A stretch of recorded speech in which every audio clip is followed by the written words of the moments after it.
پاکستان اور افغانستان کے درمیان ترکی اور قطر کی ثالثی میں استنبول میں جاری طویل اور پیچیدہ مذاکرات ختم ہو گئے ہیں اور دونوں ممالک نے سیز فائر اور مذاکراتی عمل جاری رکھنے پر اتفاق کر لیا ہے۔ ساتھ ہی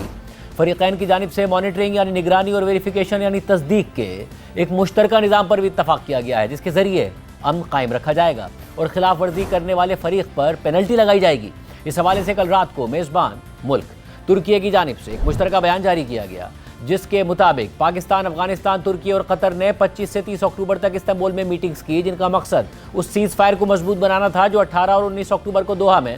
قطر اور ترکی کی ثالثی میں پاکستان اور افغانستان کے درمیان طے پایا تھا۔ مشترکہ اعلامیہ کے مطابق تمام فریقین نے سیز فائر جاری رکھنے پر اتفاق کیا ہے، جبکہ اس کے نفاذ کے مزید طریقہ کار کے حوالے سے بات چیت اور فیصلہ 6 نومبر کو استنبول میں اعلیٰ سطح کی میٹنگ میں کیا جائے گا۔ تمام فریقین نے اس بات پر اتفاق کیا ہے کہ امن کے قیام کو یقینی بنانے اور خلاف ورزی کرنے والے فریق پر پینلٹی عائد کرنے کے لیے نگرانی اور تصدیق کا ایک نظام بنایا جائے گا۔ اعلامیہ میں مزید لکھا ہے کہ بطور ثالث ترکی اور قطر نے دونوں فریقین کے فعال کردار کو سراہا اور پائیدار امن اور استحکام کے لیے دونوں فریقین کے ساتھ تعاون جاری رکھنے کے عزم کا اظہار کیا۔ مذاکرات کے دوسرے ثالث قطر کی جانب سے بھی انہی نکات پر مبنی اعلامیہ جاری کیا گیا ہے، جبکہ پاکستان اور افغانستان کا رد عمل بھی سامنے آ گیا ہے۔ پاکستان کے دفتر خارجہ کے ترجمان طاہر اندرابی نے میڈیا بریفنگ میں بتایا کہ پاکستان افغانستان کے ساتھ تناؤ میں مزید اضافہ نہیں چاہتا۔ پاکستان نے افغان طالبان رجیم کے ساتھ اپنی پوزیشن پر کمپرومائز کیے بغیر مثبت انداز میں مذاکرات کیے۔ میڈیا کے سوالوں کے جواب دیتے ہوئے ترجمان دفتر خارجہ نے مزید کہا کہ انتہائی پر امید نہیں ہے،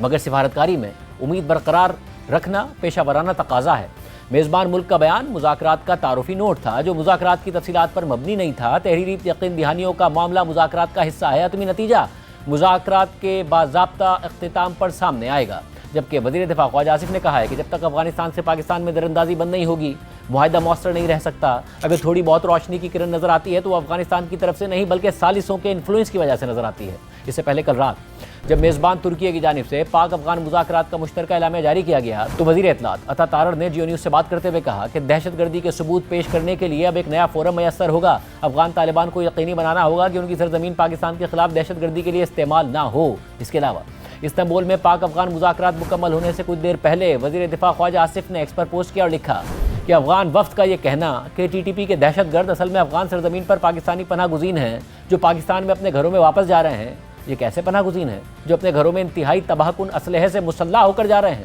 اور سڑکوں کے ذریعے بسوں، ٹرک یا گاڑیوں پر سوار ہو کر نہیں جا رہے بلکہ چوروں کی طرح پہاڑوں میں دشوار گزار راستوں سے پاکستان میں داخل ہو رہے ہیں۔ یہ تعویل ہی افغانستان کی نیت کے فتور اور خلوص سے عاری ہونے کا ثبوت ہے۔ افغان طالبان کی جانب سے بھی استنبول میں پاک افغان مذاکرات کے اختتام پر رد عمل سامنے آیا ہے۔ افغان طالبان کے ترجمان ذبیح اللہ مجاہد کے بیان کے مطابق افغانستان نے ابتدائی سے ڈپلومیسی اور مفاہمت پر یقین رکھا ہے، لہٰذا ایک جامع اور پیشہ ور ٹیم تشکیل دے کر مخلصانہ اور سنجیدہ انداز میں مذاکرات کا آغاز کیا۔ افغانستان دیگر ہمسایہ ممالک کی طرح پاکستان کے ساتھ بھی مثبت تعلقات چاہتا ہے اور باہمی احترام، داخلی امور میں عدم مداخلت اور کسی کے لیے خطرہ نہ بننے کے اصولوں پر مبنی تعلقات کا پابند ہے۔ ذبیح اللہ مجاہد کے مطابق استنبول مذاکرات جو ایک پیچیدہ عمل تھا، اس نتیجے پر مکمل ہوئے کہ دونوں فریق دوبارہ ملاقاتیں کریں گے اور باقی مسائل پر غور کیا جائے گا۔